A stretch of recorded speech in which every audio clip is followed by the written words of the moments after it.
Il y a 2700 ans environ, Yeshayahu, le prophète Isaïe, prophétisait ainsi: le jour viendra où l'humanité entière reconnaîtra la contribution primordiale du peuple d'Israël et où les hommes vivront dans le bonheur.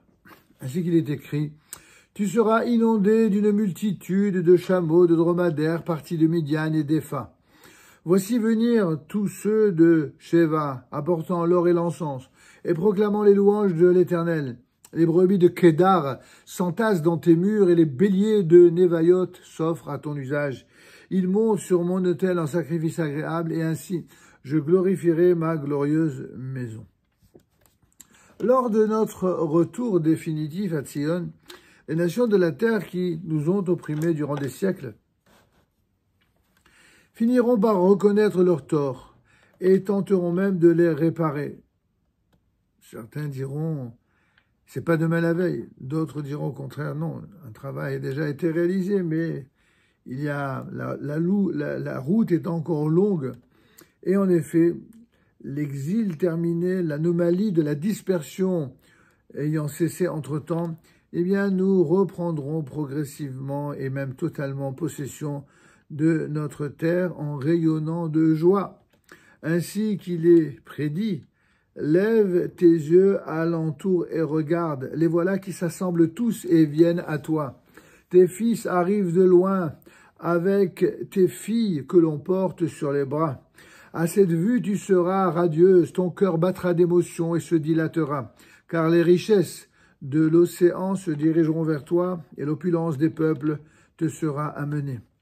Cette aide est généreuse des nations n'aura pas pour but d'exercer sur nous diverses pressions, mais elle sera l'expression d'une profonde reconnaissance pour ce que nous leur avons donné, apporté, ainsi que d'une immense crainte révérentielle.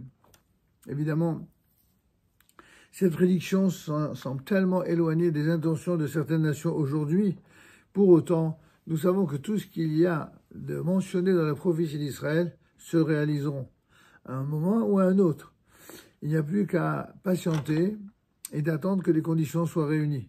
Ainsi qu'il est écrit: et ils viendront à toi, tête basse, les fils de tes persécuteurs, et tous tes insulteurs se prosterneront jusqu'à la plante de tes pieds, et ils t'appelleront cité du Seigneur, la Tzion du Saint d'Israël. En fin de compte, l'humanité entière finira par reconnaître la contribution cardinale du peuple juif à l'histoire du monde et nous sera redevable pour tout ce que nous lui avons donné. Tous les peuples seront alors heureux de participer à la résurrection du peuple juif en comprenant qu'elle constitue la source même de leur bonheur. Le grand espoir messianique se réalisera, comme il est écrit: et les peuples marcheront à ta lumière, les rois, l'éclat de ton aurore. Dans une certaine mesure, l'époque du roi Shlomo Amelech, le roi Salomon, réapparaîtra dans toute sa puissance à la fin des temps. Nous pouvons percevoir déjà de nos jours une sorte d'échantillon de cette phase, lorsque, après la catastrophe sans pareille de la Première Guerre mondiale, dont l'humanisme n'a pas réussi à entraver la violence, et durant laquelle la brutalité de l'homme occidental s'est dévoilée dans toute sa perversité et sa cruauté, l'humanité a ressenti le besoin profond de s'amender et de réparer la plus grande des injustices de l'histoire, à savoir celle qui a été faite au peuple juif en lui permettant de créer un foyer national juif.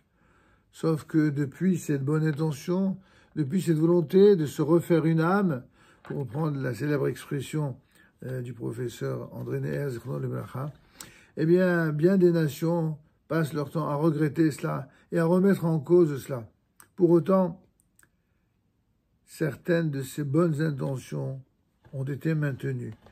Et si elles n'ont pas tenu longtemps, notamment après la déclaration Balfour, nous avons vu les Anglais qui ont opté pour la conservation des relations préférentielles avec les Arabes, optant pour leurs intérêts nationaux étriqués plutôt que pour la vérité et la justice.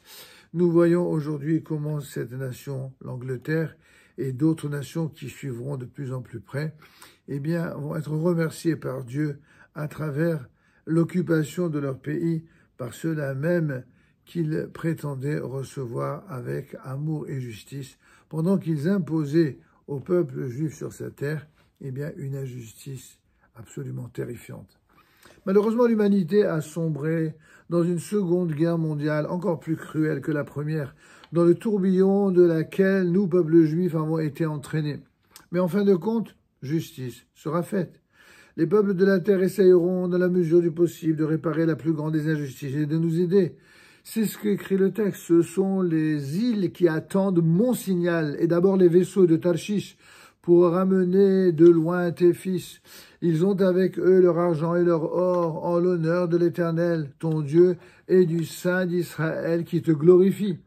Et les fils de l'étranger bâtiront tes murailles, et leurs rois te serviront, car si je t'ai frappé dans ma colère, dans ma bonté, je prendrai pitié de toi. Cependant, l'humanité ne sympathisera pas de façon unanime avec Israël, comme nous le savons aujourd'hui. En effet, il y aura également des nations qui refuseront d'accepter notre message et subiront les conséquences de leur refus. Comme il est écrit, car le peuple, la dynastie qui refusera de te servir, périra. Ce peuple-là sera voué à la ruine. Il n'aura pas compris qu'en entravant notre retour dans notre pays, il ne fait que scier la branche sur laquelle il est assis. Cette époque sera complexe, oui, comme il est écrit, tandis que les ténèbres couvrent la terre et une sombre brume les nations. Sur toi, l'Éternel rayonne, sur toi, la gloire apparaît. Pour les uns, ce sera une période de lumière, tandis que pour les autres, ce sera un temps obscur. Lors de cette lutte finale, certaines nations refuseront la lumière portée par le peuple d'Israël. Celui-ci étant porteur d'exigences morales qui leur ôtent la possibilité de jouir sans retenue des plaisirs terrestres. Soit le message du peuple d'Israël est accueilli favorablement, ce qui suscite inévitablement une profonde animosité, due à la frustration d'être privé des jouissances terrestres immédiates, soit l'on refuse le message et l'on ne peut plus jouir des plaisirs terrestres de façon illimitée sans avoir mauvaise conscience. Par conséquent, le peuple porteur d'exigences morales est toujours, d'une façon ou d'une autre, banni par les peuples récalcitrants. Mais à la fin des temps, l'humanité entière comprendra qu'à travers ses devoirs et ses intransigences morales, c'est le plus grand des bonheurs, mais aussi des jouissances que nous lui avons données. C'est pourquoi en ce jour-là, ceux qui comprendront s'éprendront de nous, et pour eux, ce sera le plus grand des honneurs de nous servir. Nous pourrons alors enfin jouir d'un bonheur éternel avec l'humanité entière. Bonheur qui constituera la finalité de ce monde. Ce ne sera plus le soleil qui t'éclairera le jour, ni la lune qui te prêtera le reflet de sa lumière. L'Éternel sera pour toi une lumière permanente, et ton Dieu une splendeur glorieuse. Cette délivrance du peuple d'Israël sera définitive, et comme l'affirme Maïmonide, le fameux Rambam, elle ne sera pas suivie d'un nouvel exil. Il n'y aura pas un nouvel exil. Le royaume du Mashiach, le fameux Messie, sera à perpétuité, et le royaume d'Israël ne sera plus jamais aboli. C'est ce que nous rappelle le Rambam dans le Guide des Égarés, au 2e chapitre, verset, ou plus exactement, Pisca 29. Il se révélera à l'humanité entière que le peuple d'Israël, qui a présenté au cours de son histoire tant d'imperfections morales, est en fait un peuple foncièrement juste. Comme il est écrit, et ton peuple ne sera composé que de justes qui posséderont à jamais ce pays. Ve'olam, ve'amer kulam tzadikim, ve'olam yereshu ares. Be'ezet Hashem, que Dieu nous donne le mérite non seulement de voir cette prophétie se réaliser de nos jours et sous nos yeux, ainsi que nos enfants, mais aussi l'ensemble des enfants des nations. Amen. Ken Yehi Ratzon. Shabbat Shalom.